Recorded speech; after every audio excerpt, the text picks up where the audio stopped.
Okay, my beautiful people, my name is Vivax kutoka Volism TV na leo tupo Dar es Salaam Sinza kwenye ukumbi wa Golden Memory katika usiku wa Mary, tukiwa na udhamini mkubwa kabisa wa Mr Location Production. Naamini vitu vingi sana usiku wa leo utavifahamu. Get ready. This is Vivax kutoka Volism TV. Siku wa Mary na nimekutana na Mr Location Production na maswali mawili matatu. Nataka nimuulize, unajua kama unavyojua Mr Location hajaje kufanya kazi mbovu. Always anafanyaga kazi nzuri, kufanya kazi nzuri imekuwa kawaida yake. Huyu hapa Mr Location, bali inakuaje? Bwana kama kawaida na mimi. Mambo anasemaje? Fresh, Mungu anasaidia. Umeonekana tena kwenye usiku wa Mary, ategemee nini usiku wa leo kutoka kwa Mr Location Production na team nzima? Bwana tumejipanga vizuri kama ulivyoona. Ndio. Natumaini tutaanza salama, tutamaliza salama. Ndio. Kwa hiyo kila kitu kipo fresh, kamera ziko poa, lights ziko poa. Kwa hiyo tunategemea tu mambo mazuri. Haina noma. Huyo ni Mr Location Production. Mimi sina mengi kwake kwa sababu inajulikana anafanyaga kazi nzuri always. Hivyo huyu hapa ndo MC wetu. Unajua kabisa hakuna sherehe ambaye inakosa MC bwana. MC mambo vipi? Si niko poa sana tajiri. Kama kawa? Ni imara sana tajiri. Wanakufahamu kama MC nani? Naitwa MC Kijana TZ, mtoto wa Mungu. Kabisa mtoto wa Mungu. Tutegemee nini leo usiku wa Mary Bendera hapa? Niko hapa kwa ajili ya kutoa huduma ya MC pamoja na music, na nipo hapa kwa ajili ya burudani. Huwa tuna utaratibu tu si wa burudani. Tuna KK3, kula, kunywa na kucheza. Na ndio sababu tuko hapa. Tukiwa na wageni waliko, lazima tuhakikishe kwamba hao ndio mabosi wetu. Hao ndio lazima wafurahi. Ni vitu gani ambavyo huwa unavizingatia zaidi ili kuhakikisha kwamba mabosi zetu wanakuwa wanafurahi kama hivyo ulivyosema? Unajua kwenye sherehe yote ambayo iwe send off, iwe harusi, hii ni kama outing ya wageni. Huwa unakuta ni mwajiriwa anakosa muda kwenda ku refresh, ni mfanyabiashara, kwa hiyo anapopata chance ya kuja kwenye event, huu ni mtoko wake. Kwa hiyo lazima uhakikishe kwamba anapata muda wa kunywa kwanza, anakula, alafu anacheza kwa sana. Kwa hiyo ukishazingatia hivyo vitu vitatu ninavyosema kwamba KK3, kula, kunywa na kucheza, naamini mgeni mwaliko lazima atafurahi. Kabisa. Ningependa kufahamu pia ni changamoto gani ambayo umeshawahi kukutana nao mara kwa mara ambayo imekukata kinoma kwenye hii shughuli ya kuwa MC? Yaani changamoto ambazo zinatutesa sisi kama MC. Cha kwanza kwenye event tunazungumzia issue ya muda. Issue ya muda, unakuta unaanza shughuli too late, unaanza sherehe saa 3:30 alafu unaambiwa saa 6 kamili uzime ukumbi. Kwa hiyo lazima uende mbio, lazima uwe active, lazima uweze kucheza na muda wako na uhakikishe kwamba matukio yote yanaenda vizuri, na kikubwa zaidi watu wafurahi, kwa sababu wageni walikuwa wao hata wakiingia saa 5 wao wanaamini kwamba MC ndo ameharibu sherehe. Lakini ukija kwenye upande wa pili unagundua kwamba MC hajaribu sherehe. Aliharibu sherehe ni kamati wenyewe na wageni walikuwa, kwa sababu ya muda kutofika kwa wakati. Kwa ni changamoto nyingi ambazo MC tunakutana nazo ukumbini, kwa sababu tunakosa matokeo kwa wakati. Mtu anafanya sherehe ili apate matokeo. Amini kwamba nimemchukua MC Kijana TZ, nategemea matokeo mazuri baada ya sherehe. Sasa unapochukua muda mfupi kwenye event, kwa hiyo kuna vitu unashindwa kuvifanya. Kwa hiyo changamoto ambazo tunakutana nazo ukumbini kwenye kumbi zetu hizi huwa ni issue ya muda, na maharusi pia kwenye kuingia ukumbini lazima tuandae mapema. Kama hujaongea na bi harusi wako au maharusi wako, basi ile pia inatutesa sana. Lakini kipekee Mary Bendera ni advocate. Advocate shule inakaa kisomi. Inaenda kisomi. Kuna shule ambazo za kwenda za Uswahilini lakini inakaa kisomi, kwa sababu tuko na advocates Mary Bendera. Okay. Kwa hiyo leo tuko hapa kwa ajili ya kutoa burudani. Okay, naamini kuna watu ambao bado hawajaingia kwenye ndoa. Wanapomsikia MC Kijana TZ, wategemee kitu gani kutoka kwako ili akiona hii amu ya bana mimi ngoja nimtafute huyu ili tufanye jambo zuri? Wale ambao bado hajaanza mahusiano, ushauri, kama una mtu wako mmependana, lazima mnachukua muda uhakikishe kwamba huyu mtu ni sahihi, ujue changamoto zake, ujue mapungufu yake na ajue mapungufu yako. Basi ukishajua mapungufu ya mwenzako ni rahisi sana kuishi naye kwenye ndoa. Lakini ukija kwa sababu nimemwona au fulani amefunga ndoa na mimi nataka kufunga ndoa, ile lazima itakuumiza kwenye ndoa. Kwa hiyo ushauri wangu, kabla ya kufanya maamuzi ya kwenda kufunga ndoa kanisani, hakikisha umejua mapungufu ya mwenzako naye amejua mapungufu yako. Na ujue mwenzangu anapenda hiki, akikasirika anakuwa hivi, akiwa na happy anakuwa hivi. Lakini usipojua mapungufu hayo, basi ukiingia kwenye ndoa ndio zile zinavunjika mapema. Lakini namshukuru Mungu, mimi binafsi sherehe zangu zote ambazo nimefanya ndoa zangu, nimefanya event nyingi, ndoa zao zimedumu. Okay, hiyo nilisikia sana. Kuna watu wasema bana, kuna MC ukimchukua tu ndoa yako haitoboi hata mwezi. Hivi inakuwa ni kwamba ni MC, nature ya MC au inakuwa ni nini? Hiyo nimeisikia sana. Hiyo pia nimesikia kwenye mitandao, lakini sitaki kulifuatilia sana kwa sababu wanaomzungumzia ni mabrothers zetu ambao wametangulia kwenye game. Wale ni wakubwa tayari kwenye game, ni mabrothers, sisters. Kwa hiyo wale tangulia wanaoamini kwamba ukimchukua fulani ndoa inavunjika ni imani. Imani ni kuamini, imani kwanza unajiwekea moyo kwanza, imani kuamini mambo usio yaona, usio yategemea. Sasa wao wanaamini kwamba akimchukua huyu mambo yatakuwa mabaya. Ile imani ifute, alafu muamini kwamba huyu ndio mtu sahihi katika event yangu. Na ukikosea kwenye event, kuna vitu vitatu kwenye sherehe ambavyo watu wanavikwama. Ndio. Especially kama mtu anafanya event, anategemea maharusi. Baada ile event kuisha, watategemea kuona video nzuri, picha nzuri. Ndiyo. Lakini kama umekosa mpiga picha ambaye atachukua matukio yako vizuri, ambaye atapiga picha vizuri na video, maana tukio lako, kumbukumbu yako haiwezi kuisha. Haitaishi kwa sababu wageni wakishaondoka wameondoka, wewe unabaki nacho moyo. Kwa hiyo ndio maana hata mimi pia nawashukuru. Nashukuru sana Mr. Location Production, wamewaamini kuja kufanya kazi kwa sababu ni watu mliotukuka, watu mliopata neema, mliopata kibali kufanya kazi hizi. Na ndio maana hata mimi nipo hapa kwa jambo hilo, kuhakikisha kwamba mimi na Mr. Location Production tunahakikisha kwamba mambo yanaenda vizuri. Kwa hiyo mimi ni washauri wale ambao wanatamani kuingia kwenye ndoa, wachunguzane vizuri, wapeane muda, wajuane madhaifu yao, alafu waende kanisani. Okay, swali la kumalizia hapa, nataka kujua kwa upande wako wewe, tumezungumzia kwamba kuna watu wameoa, kuna wengine hawajaoa. Vipi MC Kijana TZ, umeoa au bado hujaoa? Tuendelee. Yes, juzi nilikuwa Safi wakaniuliza MC unaoa lini? Yeah. Nikamwambia mimi ninaoa mwakani. Mwakani kama ni mwezi unakuja. Ndio. Mwezi unakuja ndio mwakani. Lakini mwezi mmoja tu tunaye, lakini mwezi sijasema. Ma brothers zangu naona wamefunga ndoa kibao, ma DJ, ma MC wamefunga ndoa, lakini mimi mwakani inshallah tutaenda kumbi sister ya mwezi na mchumba asimtaje. Okay, na pia wewe ni MC sasa. Kwenye choice ya kufanya MC, kwa sababu huwezi kuwa MC tayari wewe hapo unaoa, huwezi kuwa MC. Kwenye choice ya kufanya MC, ni MC gani ambaye utamchagua sasa wewe MC yako? Mimi nina role model wangu wengi. Ndiyo. Kina Kato, ndiyo, kina Moto, ma brother, Garabi, Mtama, marafiki zangu wengi sana, sio? Wakina Laswai, Mchome, wote wale wakina Mopa, wale ni yani ma brother ambao wapo kwenye game wa kongwe. Lakini mimi nitategemea wale watakuja kama wageni walikwa. Sio, lakini kuna muda watafanya pia kumsupport. Lakini nitatafuta yule MC ambaye yupo chini, anajua lakini hajaaminika, kwenye event yangu ndo atafanya. Ili basi na mimi nifanyike baraka kumuinua. Kwa sababu pale ataonekana na wale MC wataona kwamba kijana yuko smart na watamuinua, atafanya makubwa sana. Kwa hiyo mimi nategemea shughuli yangu mimi ifanyike baraka kumuinua mtu. Okay, umetisha sana MC Kijana TZ, nashukuru kwa muda wako. Yalla, mtoto wa Mungu. Okay. Na leo kwenye usiku wa Mary nipo na DJ. Unajua kabisa bana, DJ akiwepo ndani humo kila kitu kinakuwa kina vibes, au sio? Nipo na DJ, inakuaje? Kama mziba. Shwari. Nataka kujua leo umejipangaje katika usiku wa Mary? Leo playlist ni kali sana. Playlist ni kali? Ngoma zinalia ndani sana. Ngoma ni nyingi. Okay, wewe kama DJ ni changamoto gani ambayo unakutana nayo mara kwa mara? Na umejipanga vipi kwa leo usikutane na changamoto kama hiyo? Changamoto kwenye ukumbi zipo. Ndio. Changamoto sana kwenye ukumbi labda umeme mara nyingi. Umeme kukata. Umeme unaweza kuwa mdogo, ndio. Muziki unaweza kusikia tofauti. Ndio. Ni changamoto hiyo. Ila changamoto nyingine laptop zetu ma DJ. Ndio. MacBook zinazingua sana. Bwana noma. Ni unyama sana. Ndivyo hivyo tunapambana.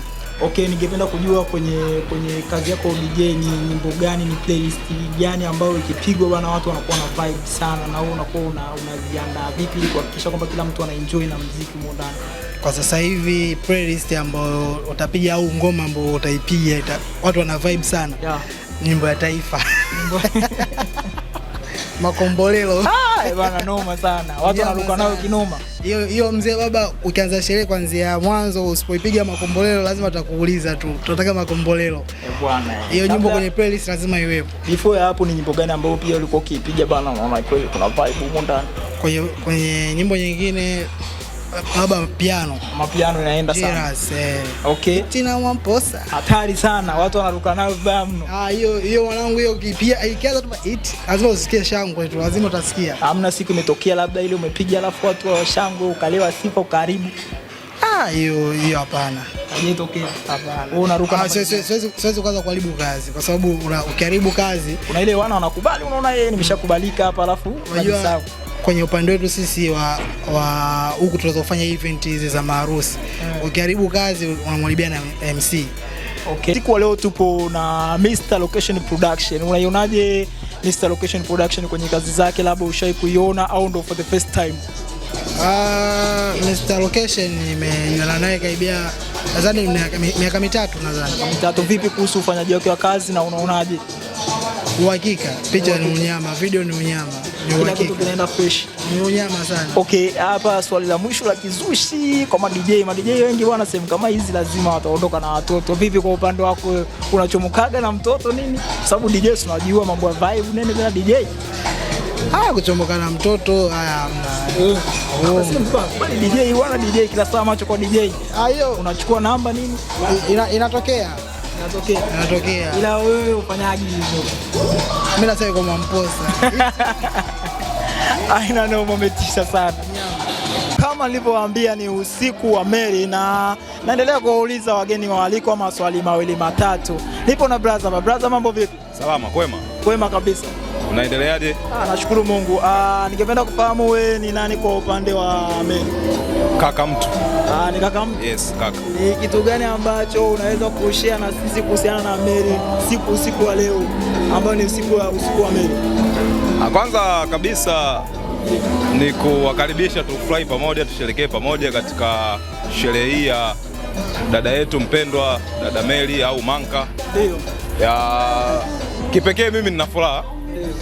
Nina furaha kwa siku hii kufika, kwa sababu ni kitu cha kipekee kwake, ni kitu cha kipekee kwetu sisi kama familia. Kwa hiyo kiujumla tu ni furaha. Okay. Yes, jambo la furaha. Kwanza umefika hapa, ni kitu gani ambacho kimekufurahisha zaidi kuona? Vitu vingi, kuanzia mazingira yalivyo, namna ukumbi ulivyo ni pazuri kama ambavyo unaona, namna ambavyo watu wamejitokeza, lakini namna ambavyo ya maandalizi, upande wa mapokezi na vitu vingine, kila kitu kiko vizuri. Okay, ni kitu gani ambacho tukifahamu kuhusiana na Mary? Kuhusiana na kitu ambacho akifahamu, mara nyingi mhusika mwenendo anakuwa na vitu ambavyo anakuwa watu sisi hatuvifahamu, lakini unajua umeexperience labda ni mtu mpole, ni mtu ambaye anapenda sana kusaidia watu, yani ni mtu aina gani kiufupi? Yani kiufupi ni mtu mwenye tabia nzuri au tabia njema, ni mkarimu, anapenda watu. Kwa hiyo kiujumla ni mtu mzuri. Okay, maneno machache kwenda kwake usiku wa leo. Jambo la kwanza kabisa ni kumtakia maisha mema katika safari yake ambayo anaianza, kwa sababu leo hii tunamuaga, kesho ataenda kwenye familia yake na mume wake ambaye atakuwa ni shemeji kwangu mimi au shemeji kwetu sisi. Kwa hiyo kikubwa tu ni kumtakia maisha mema. Mwenyezi Mungu awe pamoja naye, hilo ndio jambo la msingi kabisa. Nashukuru sana kwa muda wako, asante sana. Poa. Okay, my beautiful people, tupo kwenye usiku wa Mary na naendelea kuwauliza maswali mawili matatu wageni waalikwa. Nipo na madam, habari? Salama, za kwako? Nzuri, umependeza sana, hongera. Asante. Okay, ni kitu gani ambacho kimekufurahisha usiku wa Mary? Wow, kwanza Mary ni cousin wangu. Ndio. Na nilikuwa naisubiri sana siku ya leo. Ndio. Ninamshukuru Mungu, nimeingia humo ndani, nimekuta pamependeza sana. Ndio. Kwa hivyo ni usiku ambao nilikuwa nausubiri na ninaufurahia sana, usiku wa Mary. Okay, maneno mawili matatu kwa Mary kwa usiku wa leo. Okay, Mary mdogo wangu, cousin wangu, mimi namtakia safari njema kwenye haya maisha anayoenda kuanza ya ndoa. Amtangulize Mungu, ndo kila kitu. Hicho tu ndo naweza kumwambia. Okay, asante sana kwa muda wako, nashukuru sana. Asante. Kama unavyojua bana, hakuna sherehe ambayo inakosa keki. Sherehe ikikosa keki hiyo sio sherehe, na nipo na ndugu yangu hapa alioandaa keki ya kwenye sherehe yetu katika usiku wa Mary. Brother, inakuaje? Safi, mambo vipi? Poa, kwema. Kama kawaida, vipi? Unakufahamu kama nani? Simba. Simba. Ndio. Wewe ndo umeiandaa keki ya leo kwenye usiku wa Mary. Bila kukosea. Ni vitu gani ambavyo umezingatia ili wapate keki nzuri usiku wa leo? Sasa sisi kama Mira Kitchen. Ndio. Kitu cha kwanza kabisa ambacho tunazingatia ubora wa bidhaa yetu, ili napomfikia muhusika aenjoy, siku nyingine atutafute. Namba moja kabisa ubora. Okay, na nimeona klipu tofauti zinasambaa kwenye mtandao wa kijamii. Ishaitokea kwenye sherehe moja wamedondosha keki wakati wa sherehe, hii ishawahi kutokea? Mimi haijanitokea of course, na naomba Mungu pia hiyo changamoto isinitokee, maana inaweza mtihani huo ndugu yangu. Kweli Kabisa, ila naomba Mungu isinitokee hivyo, lakini pia ikinitokea hivyo akili itakuja hapo utajua nini cha kufanya. Kweli kabisa. Na watu wengine ambao bado wanafanya maandalizi ya ndoa na vitu kama hivyo, unaambia nini ili wasikose kupata keki kutoka kwenu? Samani? Watu ambao bado hapo kwenye maandalizi ya sherehe na vitu kama hivyo, unaambia nini ili wasikose keki kutoka kwenu? Wajitahidi. Kwa mfano kama kwenye Instagram tunatumia Mila Kitchen, waje kule wa preview, waone bidhaa, waone wajaribu kwa namna yoyote ile. Kwenye Snapchat tupo kama Mila Kitchen, watutafute waone bidhaa yoyote inajitangaza yenyewe pindi utakapoitumia. Kama hujaitumia haiwezi kujitangaza. Kwa hiyo hata wewe ukiitumia leo bidhaa yetu, na uhakika wote kwa balozi wangu namba 1. Sawa. Karibu sana. Ana noma. Nashukuru sana kwa muda wako. Poa. Okay, my beautiful people, my name is Vivax kutoka Volism TV. Bado nipo na wageni wangu. Madam, ningependa kufahamu wewe ni nani kwa upande wa Mary? Mimi ni dada yake. Ni dada yake, mtoto wa shangazi yake. Okay. Na pia anko wangu hapa, ningependa kufahamu wewe ni nani kwa upande wa Mary? Mimi biharusi mtarajiwa, ni binamu yangu. Ni binamu yako? Shangazi yangu. Okay, umeonaje maandalizi mpaka hapa tulipofikia sasa hivi? Maandalizi ni mazuri, sherehe imeenda vizuri, watu wamechangamka, MC yuko vizuri, shooting, video, kamera, yani ziko vizuri, watu wana vibe la kutosha. Okay, ni kitu gani ambacho kimekufurahisha zaidi mpaka sasa hivi? Arrangement yote kwa ujumla. Okay. Yeah. Okay, madam, ni kitu gani ambacho kimekufurahisha na unaonaje shughuli mpaka hapa ilipofikia?